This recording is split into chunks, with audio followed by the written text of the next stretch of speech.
Sveiki draugai, sveiki mano žiūrovai. Biški trumpai papasakosiu apie tą kelionę į Norvegiją. Šis reisas buvo ne kažin kažkoks. Galiu sakyti, netgi visiškai nenusisekęs, pavojingas labai.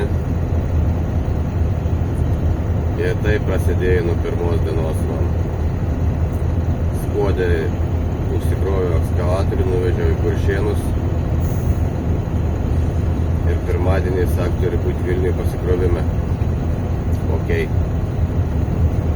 Nuvažiavau į Vilnių, turėjau kažkokius gelžbetonus, gelžbetoninės plokštės krautis. Atsikėliau ryte ir prasideda. 8 valandą paskambino, sako, krovinio nebus, nes nėra paruoštas. Greičiausiai gali būti trečiadienį. Okei. Sprendimai kokie? Arba Rygoje kraunamės tą patį, arba važiuojame į Panevėžį. Tai pajudėjau link Panevėžio. Nu ir ten gavau tą pasikrovimą, Smiths šaldytuvą. Nesunkus, ten 5 tonas svėritais. Tai ten aš jį užsikroviau, šiaip ne taip. Dukubant sutvarkė, išvažiuoju link Latvijos. Latvijoje pirmas didelis avarinis situacija. Pas manęs juosta tuščia, aš važiuoju 80. Prieš mane kamštis į kitą pusę ir matau, kai pareina fūra kolega į tą kamštį nestodams. Tai jam gal kokį 50 metrų bebuvo likę, tada jis skirtų per stabdžius.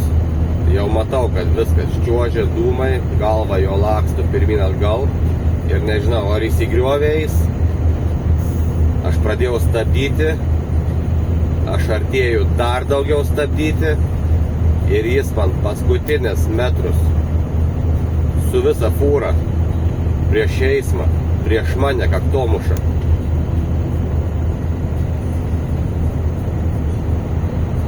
Juosta 3 metrai, mes dviese, viens prieš kitą. Gerai, kad Latvijoje kaip ne Lietuvoje, kad nėra kanalą iškasti tenais. Toksai nužulnumas buvo. Pieva.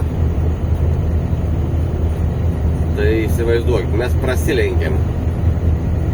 Bet aš ėjau jau į pievą, tai ačiū Dievui, kad nors vienas ratas buvo dar biškį ant kelkraščio. Tai visas gyvenimas prabėgtų išeks. Jeigu būtų buvęs koks miškas arti, ar kanalas gilus, būčiau apsivertęs iš karto. Ir to buvo mins, kad virsiu. Bet kadangi lengvas krovinys, ištempiau šiaip ne taip. Nu, ten kolega, nežinau, ten išsivartė, užkabino ką nors, o neužkabino jisai. Net jau aš nebežiūrėjau į tą galą, į kas ten įvyko. Pirma avarinė situacija mano buvo. Kaktomuša. Nu, kaip tik į mano dar vairuotojos pusę. Nutraukiau oro šlangas per tus griovius, ten kai ėjau. Toli nepavažiavau, gavau stoti iš karto susitvarkyti ant kelio, tai vėl kamštį sudariau gerą. Nėra kur dingti. Tai va. Nu baisu buvo. Čia tik pradžia. Nuvažiavau iki kelto, viskas okei, nuplaukiau. Švedijai pravažiavau, važiavau ant sienos, sutvarkiau deklaracijas, visos dokumentus, muitinę praėjau. Išvažiavau tiktais į Norvegų pusę 5 kilometrai, pavažiuoju per veidrodį blikt, o ten Mirgalkių kalnas. Stabdo mane. Follow me. Okei, sakau. Nuvažiavome į aikštelę. Tai kai spiečiai Kai spiečiai, blemba, apstojo, visus dokumentus iš karto tikrinti, vienas iš karto po tralu linda, viską tikrinti, kiti du į tralą, į tą visą Smith šalituvą, atsidarė galą, lipa į vidų, ėjo, žiūrėjo visus varštelius, kniedės tenais, paskiau atsinešė tokį rankinį didelį termovizorių, švietė. Ko jie ten iškojo, narkotikų, cigarečių, vodkės. Saka, tai Lietuvoje pas jūsų gamina, Smithus. Taip sakau, ant cimerų, sakau, pasižiūrėkit. Tai apie 40 minučių kažkur mane tenais purti visą ir paleido. Daug aš nežinau, dėl ko jie sustabdė, bet mano pirma mintis buvo, nes aš į pakalnę leidau ir 93 greičius, 80 gali Skandinavijoje. 93 įsibėgėjais buvo, bet stabdžiau po biškį visą laiką, neviršyti iš vis tenais. Galvojau dėl greičių, galvoju tiek to, jau ta bauda bus. Bet pasirodė ne dėl to. Viskas, atidai dokumentus, happy, iki ausų, lekiam toliau. Davažiavau iki Verdal, ten transporto kontrolė, nes visur buvo uždarytas, viskas kaip ir gerai, visa kelionė. Belika ten 150 km į įsikrovimo taško man. Galvoju, jokių problemų. Praeisiu tą kontrolę, svorio nieko, neturiu 5 tonas tenais. Niekas nelaš, niekas nebėgliktais iš po mašinos. Pravažiavau svarstyklės, pasvėrė, stok, dokumentų kontrolė bus. Sakau. Nebijau, viskas tvarkoj, galvoju. Pasiėmė viską, tuojau taką, pasižiūrėsim, tavo visą darbo režimą, poilsio. Dėl to tai iš vis švarus esu, be baimės. Stengiuosi jau, kas liečia vairavimas ir poilsis, stengiuosi jau visiškai neviršyti, nieko geriau pabūti ilgiau, nes jie mėgsta. Mato, kad po 11 ilsiesi, tada jeigu ten klaidų biški kažkokių įsivel, tai jie tai užsimerkia yra to dalykai. Bet jeigu tu jau viršysi kažką tenais per daug arba nedastovėsi savo poilsį, arba pramirgalinsi vieną kokį nors 9, tą 11, tada jau ateik čia sakys. Pasiėmė viską, pažiūrėjai, patvarkė, tenais atein po gerą pusę valandos. Sak, you have big problem. Sakau, Sak, jūsų licenzija negaliojanti yra. Negaliojant, sakau, tuoj paskambins firmai, pasižiūrėsim. Tuoj sutvarkys viską. Tai man, tos akimirkos. Antradienis buvo. Trečiadienis, antradienis. Nežinau dabar jau, nebeprisimenu jau. Daug dienų prabėgo. Kaip atsistojau, pastatė, stotis ten aikštelė. Kaip tik žiūriu, kamera stovi, mane žiūri. Gerai. Atsistojau. Šefai galvoju, parą, 2 galvoju ir sutvarkys viską. Deja. 1 para, 2 para, 3 para, rytoj, jau viskas jau greitai, 4, 5, 6, 7 para jau stoviu aikšteliai. Ten ir draugai jau lietuviai, kad Norvegijoje dirbė, jau su fūrom susipažinom, jie važiuoja kelis kartus per dieną, vis rankas kelia, galvoju, ką tu čia darai, žmogau, kiek tu dar stovėsi ten aikštelėje. Tai va, 7 paras atsigulinėjau. Paskiau, žalią šviesą. Tai ačiū Dievui, nes jau buvo mintis važiuoti namo su vien galva ir baigti visos nesąmonės.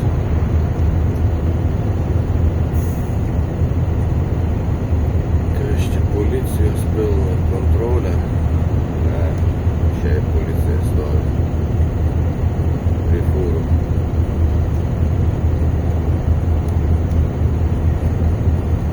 davė žalią šviesą, galvoju, ačiū Dievui. Bet čia buvo po pietų, galvoju, 150 km, žiūriu, tą firmą jau pradėduoti šaldytuvą reikia, jau nebedirba. Tai vis tiek nuvažiavau aš tenais. Atvažiavau, žiūriu, darbininkai ir kažkokie, sakau, atvežiau, būtų gerai, kad nusikrauti. Ok, paskambino, atvažiavo pats šefs, nusikrovė. Na ir dar paskiau liko man kiekvienai beveik 600 km iki pasikrovimo ekskavatoriaus. Tai dar išvažiavau, sutemo, per tus kalnus, tenais ėjau pagal patį, tenais visus fjordus. Tai nuo Bergeno link Alesundo, nuo Alesundo Kristiansandas kažkoks ten dar, nu tas pagrindinis didelis miestas yra. Ir į Trondheimo pusę, tai visą kelią 39, tenai keltai, tiltai. Bet nuvažiavau kitą dieną, užsikroviau aš jį, bet irgi paskutinė viskas valandą bebuvo, užkrovė. Ten 60 km liko iki Švedijos sienos, išvažiavau.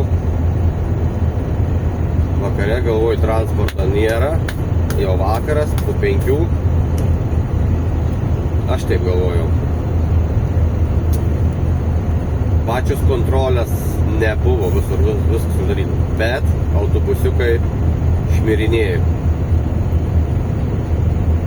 20 km iki Švedijos sienos beliko, matau iš priekį, parvažiuoju, lengvesenai, ir sustojo, ir žiūri mane.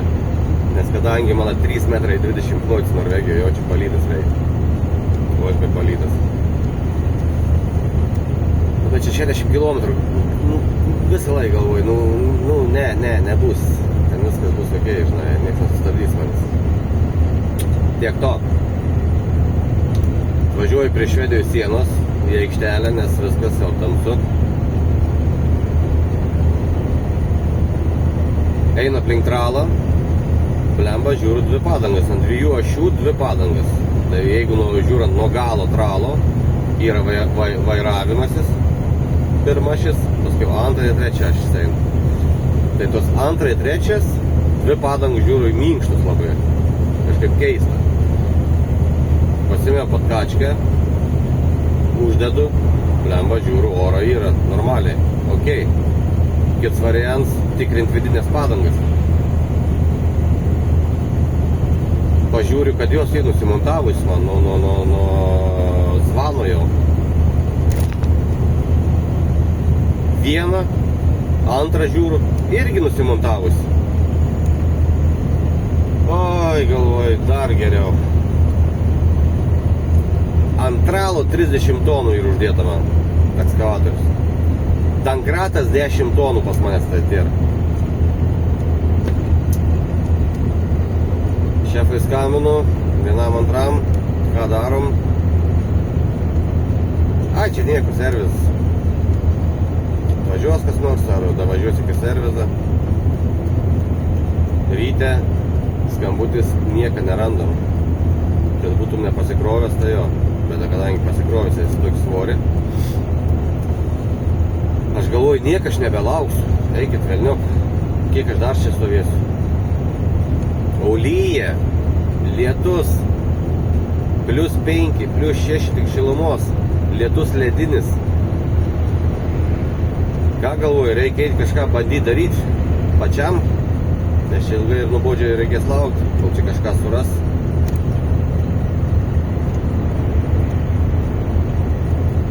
...6 km iki Stokholmo. Ką, pasikėliau tą 2 ašį, kaip ir pasikėlė, tas 10 mm man labai daug davė. Nusisukau ratus, nusiėmiau 2 zapaskės, kaip tik buvau išvažiuodamas pasiėmęs. Pasikeičiau tą, galvoju, kaip dabar tą reikia pakelti. Ant jo grina ekskavatorius stovi. Palindau, kėliau ir jaučiu, kad jau viskas, jau nebein papumpuoti. Jau tas 10 tonų jau nebepadeda. Žiūriu, 5 mm yra, čiut pasikėlė. Galvoju, daugiau nebepakelsiu vis tiek, reikia bandyti. Jeigu ką, nuleisiu orą iš padangas. Nes viena jau taip vidinė tuščia yra, o antrą galvoju reikės nuleisti orą ir nusimontuosiu kažkaip. Tai šiaip taip, nuėmiau, nusidėjau antrą zapaskę, susidėjau viską. Kaip tik atėjo visi popieriukai per sieną, kad galiu eiti jau. Tai nuvažiavau, susitvarkiau deklaracijas vėl, tas muitinės. Ir išvažiavau taip. Ačiū Dievui, galvoju. Judu. Tai čia tų problemų va tiek. Va visa kelionė buvo problemas.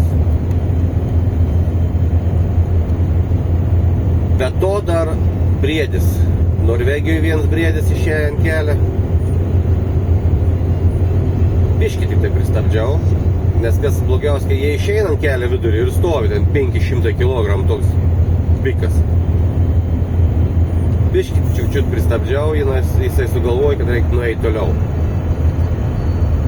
Švedijoje vakar irgi briedis vienas. Jau stabdžiau biškį rimčiau, nes jis jau nenorėjo eiti to asfalto. Nu, šiandien rygmetai topinis buvo. Jau kirtau taip ant stabdžių, net pamačiau, kaip dūmai visur rūka. Stirna į vairuotojos pusę. Bet jau prie pat, nes kadangi kai jau bėgu pro mane, aš jau ant stabdžių laikiau, tai aš jau po kapotu nieką nebemačiau jos. Laukiau tik smūgių, kada bus.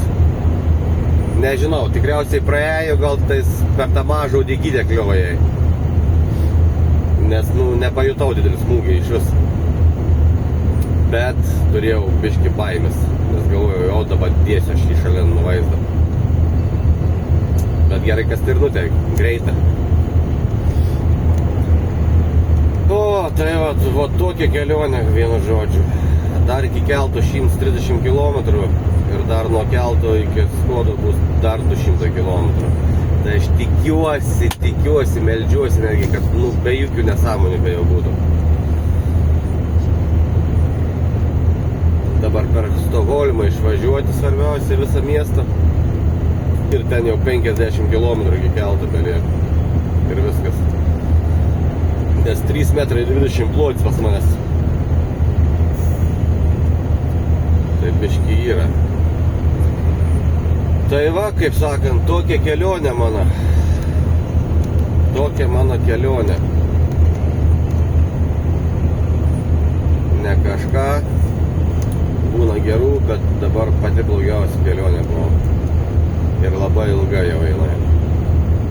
Esu apžėlęs. Šiaip tai nesu vis laik nusiskutęs. Gal reikia pasilikti, ką jūs manot? Visai neblogai gal. Apsikirti reikėtų, aišku, savo. Tai va, grįšim namo pa žmoną. Pasilgau namų jau.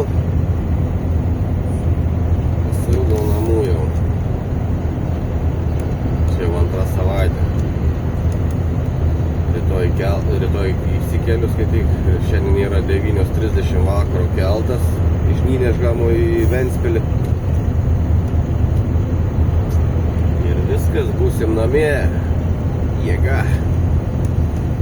Sekmadienį, pirmadienį neįsiu darbą, yra reikalų, reikia biškai apsitvarkyti.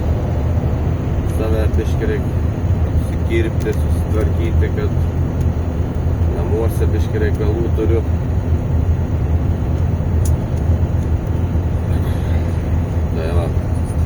Tai va, tiek žinių, kaip sakant, iš tos kelionės norvegiškos dabar.